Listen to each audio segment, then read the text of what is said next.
Selamat sore, Anda menyaksikan CNN Indonesia Go Mudik Update bersama saya Diana Valencia. Dan langsung saja kita akan pantau kondisi terkini di ruas tol Cipali. Sudah terhubung bersama kami produser lapangan CNN Indonesia Satrio Adi Wicaksono, tepatnya di rest area kilometer 166 Majalengka. Selamat sore Jojo, bagaimana pantauan Anda soal situasi terkini di laporan ataupun di lokasi Anda melaporkan saat ini?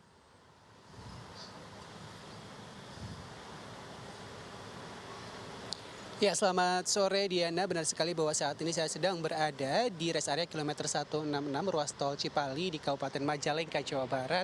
Untuk saat ini situasi lalu lintas ini memang cenderung lengang, di mana data yang saya dapatkan dari Astra Tol Cipali selaku pengelola jalan tol ini, dari pukul 12 malam hingga 12 siang ini tercatat ada 25.000 kendaraan yang sudah melintas. Jumlah ini turun cukup signifikan Diana jika dibandingkan dengan hari kemarin, yaitu penurunannya ada 16%. Memang hari kemarin di hari Minggu diprediksi menjadi puncak arus mudik pertama pada periode pertama saat anak sekolah sudah mulai libur, dan hari Senin ini sebagian masyarakat masih harus bekerja, dan diprediksi puncak arus mudik kedua nanti akan ada setelah cuti bersama, tepatnya pada hari Rabu tanggal 18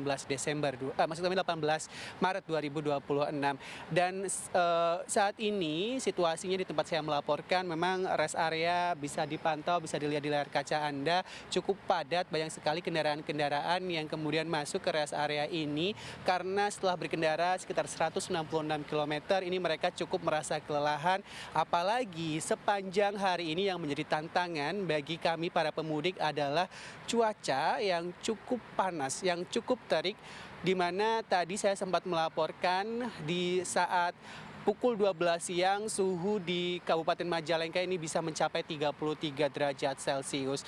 Dan untuk memantau sendiri bagaimana dinamika cuaca di titik-titik arus mudik, dari Badan Meteorologi, Klimatologi, dan Geofisika atau BMKG sendiri menyiagakan MCRC atau mobil cuaca respon cepat untuk memberikan data terkini kepada pemudik untuk kemudian bisa membantu mereka menentukan perjalanan apakah akan lanjut ataupun harus beristirahat. Saya akan mengajak Diana melihat bagaimana pantauan kondisi cuaca hari ini melalui MCRC yang telah disiagakan bersama dengan forecaster ataupun prakirawan cuaca dari BMKG yang ada di sini, yaitu Mas Bayu. Selamat sore Mas Bayu. Selamat sore Mas.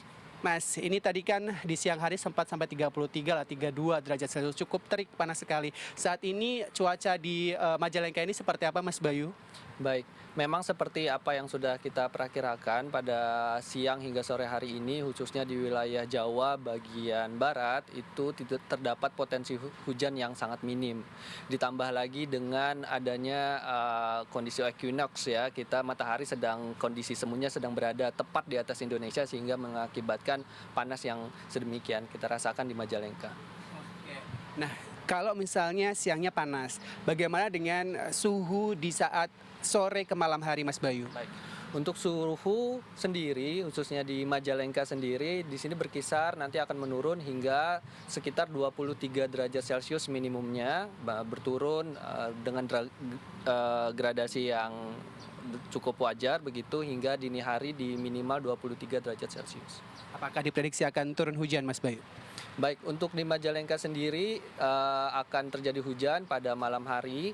Untuk sore hari per hari ini 4 sore sudah terjadi beberapa hujan di beberapa titik khususnya di wilayah Jawa Tengah dan Jawa Timur. Oke, Mas, kalau kita lihat ke peta yang ada di belakang ini Mas Bayu, sepanjang jalur tol Trans Jawa, titik-titik yang perlu diwaspadai cuaca ekstrim ini kira-kira di titik mana saja Mas? Mungkin kalau misalnya perjalanan dari Jakarta ke Surabaya dari ujung ke ujung, mana saja yang perlu dipantau? Baik. Izinkan saya memaparkan ini kondisi terkini pada 4 WIB, kita bisa amati memang terdapat awan-awan hujan yang sedang terjadi khususnya di wilayah Jawa Tengah bagian selatan hingga tengah, di Cilacap, Purwokerto, Wonosobo hingga di daerah Soloraya. Dan begitu juga di wilayah Jawa hujan-hujan sedang hingga lebat. Oke, jadi cukup berbeda ya Mas, di bagian utara Pantura panas, sementara di bagian tengah ke selatan itu hujan, khususnya di turun hujan ya Mas Bayu ya. Betul sekali Mas. Oke, siap. Terima kasih banyak Sekali Mas.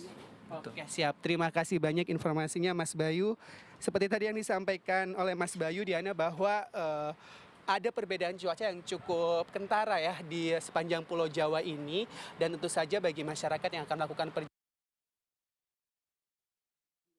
Berkendara penyakit apabila berkendara di suhu yang cukup ekstrim. Misalnya adalah dehidrasi, apalagi sebagian pemudik saat ini sedang menjalankan ibadah puasa, tentu saja hidrasi saat berbuka ataupun sahur perlu menjadi perhatian bagi masyarakat yang akan melakukan perjalanan. Yang kedua adalah penyakit kulit, Diana, karena tidak adanya awan begitu sehingga sinar matahari bisa langsung terkena kulit kita, lebih baik menggunakan tabir surya ataupun pelindung kulit lainnya. Dan yang ketiga adalah yang paling ekstrim yang mungkin bisa terjadi ketika melakukan perjalanan mudik di saat cuaca terik saat ini adalah heat stroke ataupun serangan panas yang begitu tiba-tiba begitu, sehingga memang antisipasi ini bisa digunakan apabila terasa cukup pusing ketika melakukan terasa cukup pusing ketika melakukan perjalanan atau ketika mengemudi, kemudian juga obat-obatan serta pakaian yang nyaman, kemudian juga bisa membawa kipas, payung, topi yang bisa melindungi diri saat beristirahat di rest area seperti di tempat saya melaporkan saat ini. Kembali ke Diana di studio. Baik, terima kasih atas laporan lengkap Anda, produser lapangan CNN Indonesia, Satrio Adi Wicaksono dari Tol Cipali.